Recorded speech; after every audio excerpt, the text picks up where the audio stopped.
하나님 말씀 보겠습니다. 누가복음 10장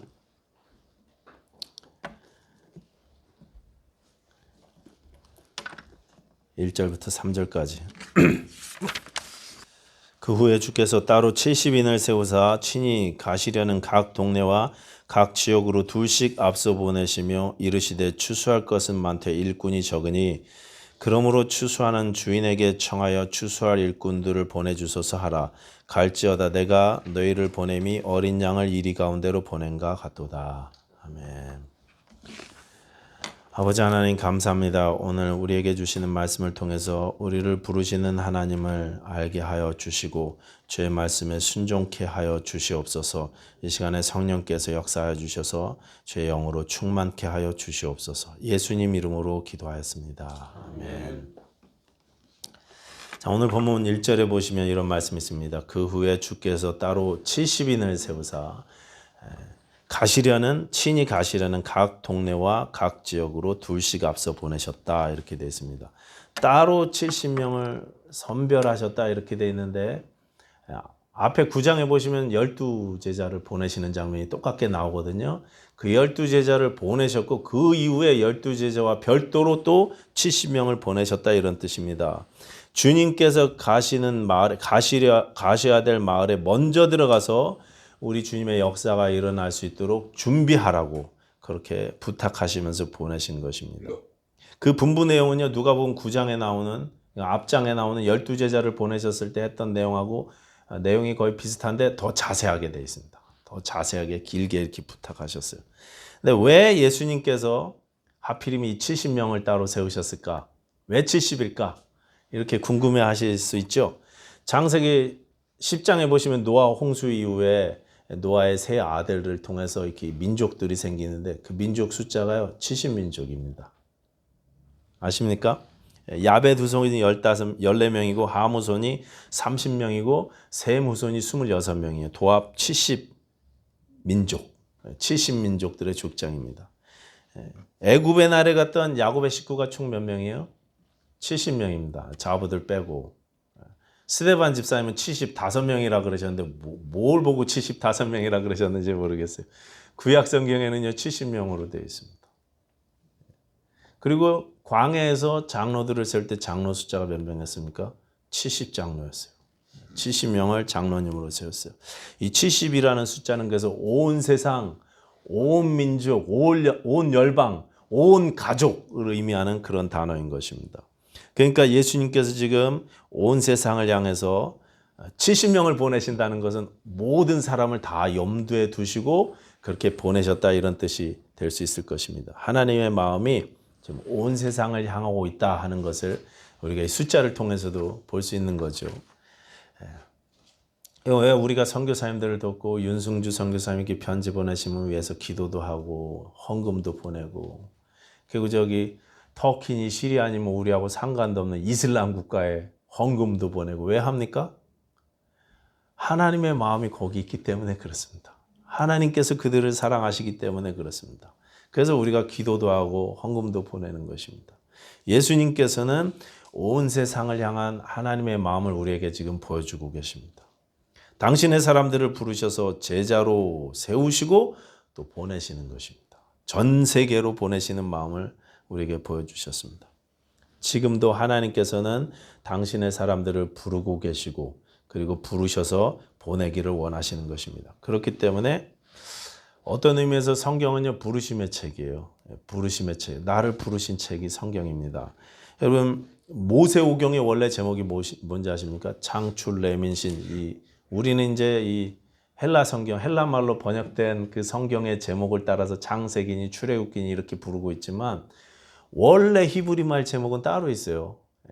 창세기 제목, 그러니까 태초에 하나님이 천지를 창조하시니라 이 맨 첫 구절에 중요한 단어를 따갖고 그걸 제목으로 삼았거든요. 그래서 창세기의 제목은요 원래 태초입니다. 태초에 레이시트라는 말입니다. 출애굽기는 쉬모트, 이름이라는 뜻이에요. 책 이름이 이름이에요, 이름. 그 다음에 레위기는 베이크라, 하나님께서 부르셨다 그런 뜻입니다. 민수기는 미드바는 광야라는 말이죠. 광야에서 신명기는 다바르, 다바람, 말씀들 이런 뜻입니다. 그럼 그 제목들을 쭉 이어놓으면 무슨 뜻이 되는지 아십니까?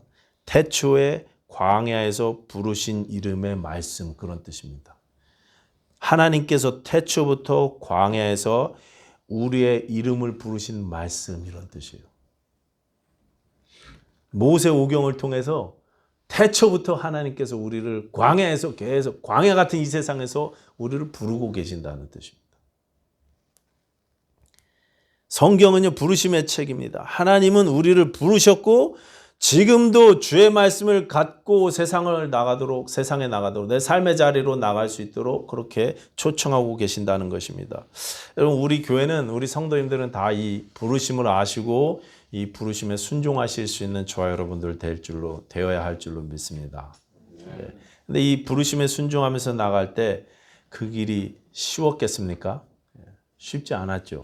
부르심에 응답하는 삶은 쉽지 않았습니다.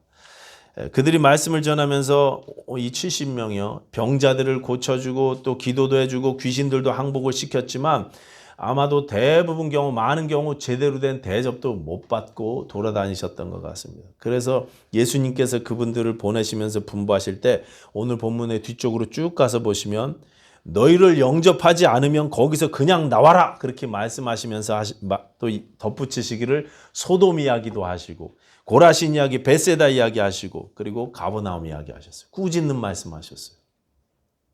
말씀을 받아들이지 않는 세상을 미리 언급하신 것입니다. 쉽지 않습니다. 받아들이지 않습니다. 합당한 대접을 받지 못합니다. 복음을 전하면 그걸 귀한 것으로 받아들이지 못해요. 세상이 그렇습니다. 부르심에 순종하는 길이 쉽지 않다는 것입니다. 우리가 하나님 말씀에 순종해서 내게 맡겨주신 가정을 성별하고 그렇죠? 내 자녀들을 복음화하고 내 부모님들을 전도하고 형제들을 주님 앞으로 인도하는 일 쉽습니까? 쉽지 않습니다. 쉽지 않습니다. 오래 걸립니다. 엄청나게 기도해야 됩니다.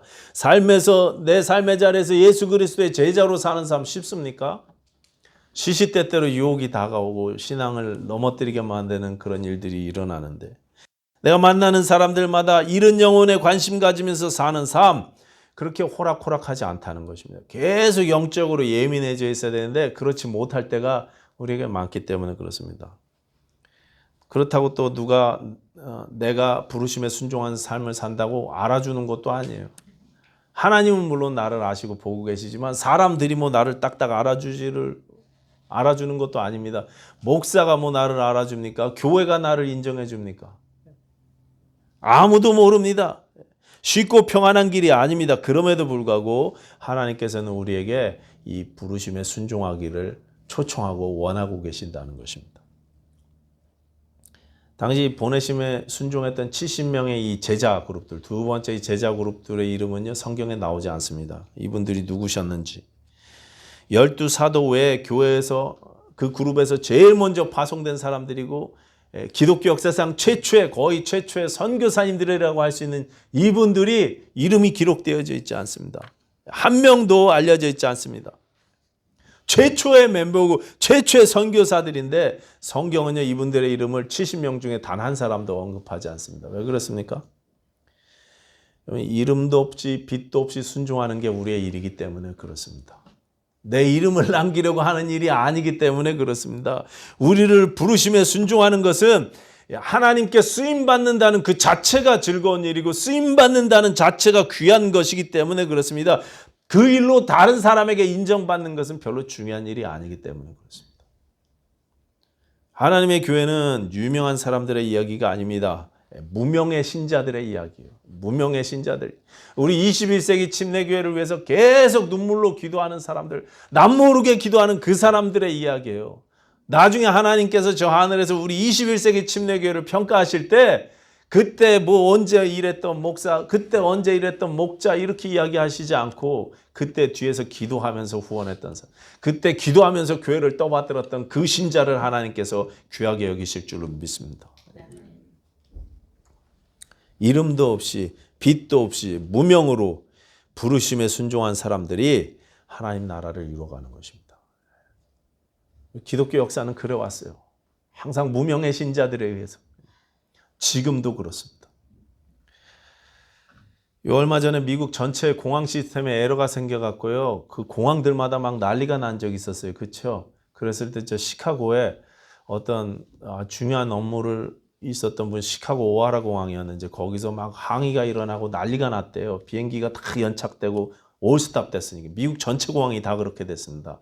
그래서 막 사람들이 막 항의를 하고 그러는데 그중에 어떤 사람이 표를 끊어주는 이 직원 앞에서 막 화를 냈대요. 막 화를 내면서 내가 퍼스트 클래스로 끊었는데 꼭 가야 되는데 내 표는 어떻게 된 거냐고. 왜 이렇게 시간이 많이 걸리느냐고. 그 여직원 잘못이 아니잖아요. 그래서 이분이 지금 최선을 다해서 알아보고 있다고. 미국 전체가 다 에러가 생긴 거니까 손님만 그런 거 아니니까 좀 참아달라고 계속 안돈을 시켰대요. 근데 막 화를 내면서 내가 누군 줄 아냐고 막 그러더래요. Do you know who I am? 그렇게 하면서 막 화를 내셨대요. 그랬더니 이 여자분이요. 갑자기 이 여자 직원이 마이크를 딱 잡고 여러분, 손님 여러분, 지금 여기에 자기가 누군지 모르는 분이 와 계십니다. 이분이 누군지 아는 분은 와서 좀 도와주시기 바랍니다. 이렇게. 아주 무례하게 항의하는 그 손님한테 이제 조크로 이렇게 대답을 한 거죠. 내가 누구인 줄 아느냐고. 누구긴 누구예요? 비행기표 끊으려고 서 있는 사람이죠. 그렇죠? 교회에서도요. 내가 누군 줄 아느냐고 이러는 사람들 혹시 있으면 누구긴 누굽니까? 냄새나는 죄인들이지. 누구긴 누구예요? 우리가 죄인들이죠. 은혜가 필요한 죄인들입니다.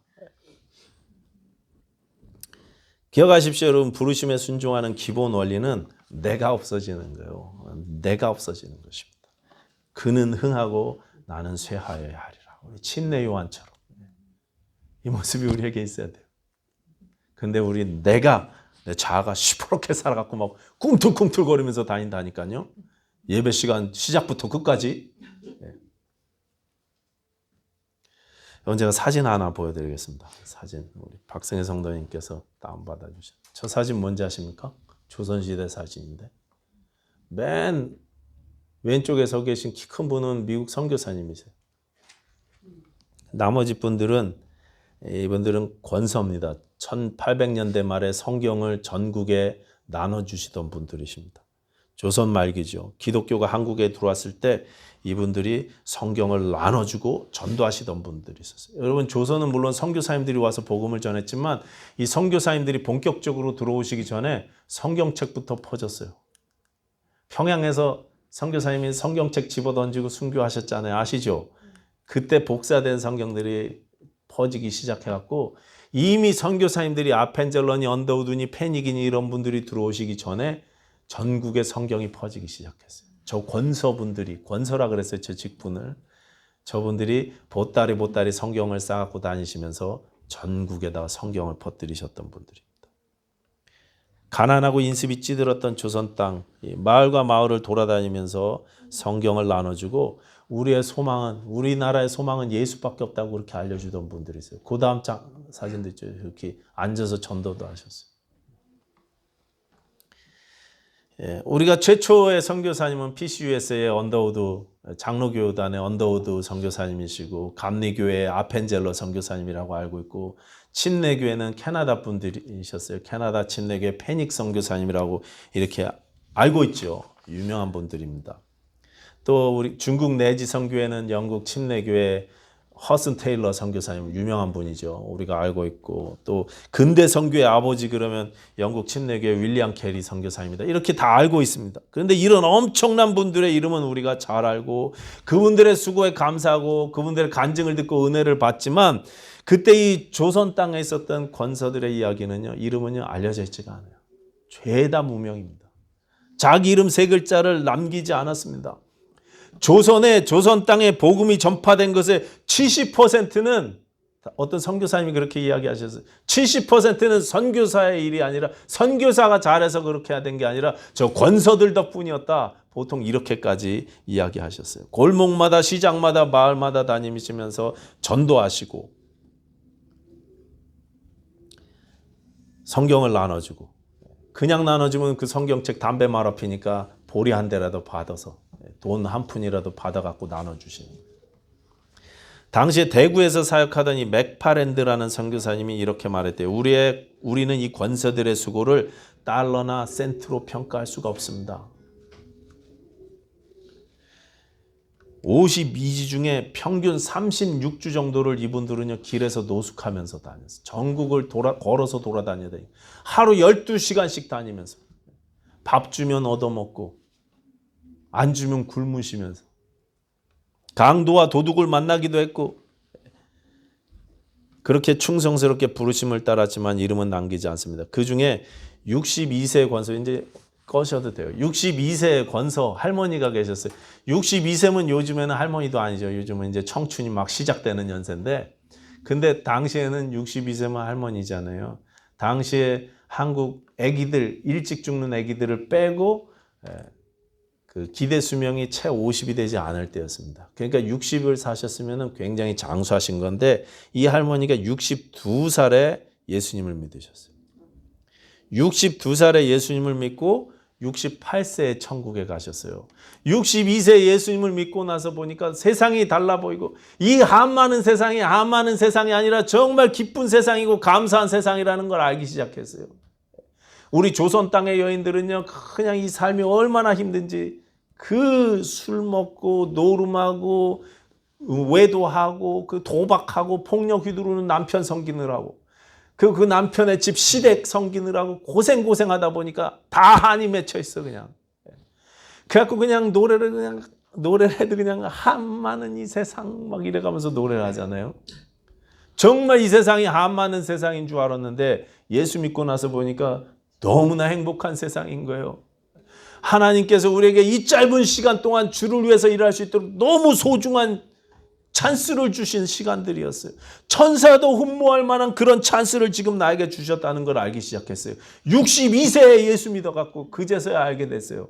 그래서 이분이 68세에 천국에 가실 때까지 6년 동안 이 권서로 자원하셔서 전국을 걸어 돌아다니십니다.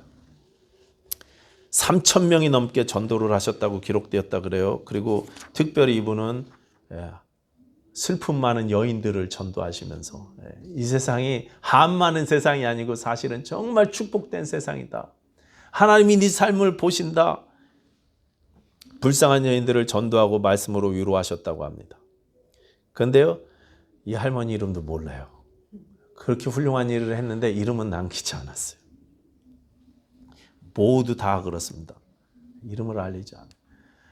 여러분, 내 이름 알려지는 것을 추구하지 마시기 바랍니다. 우리가 부르심에 순종해서 나갈 때 그 부르심 자체에 감사하고 그 부르심을 즐거워하고 기뻐할 수 있어야 할 줄로 믿습니다.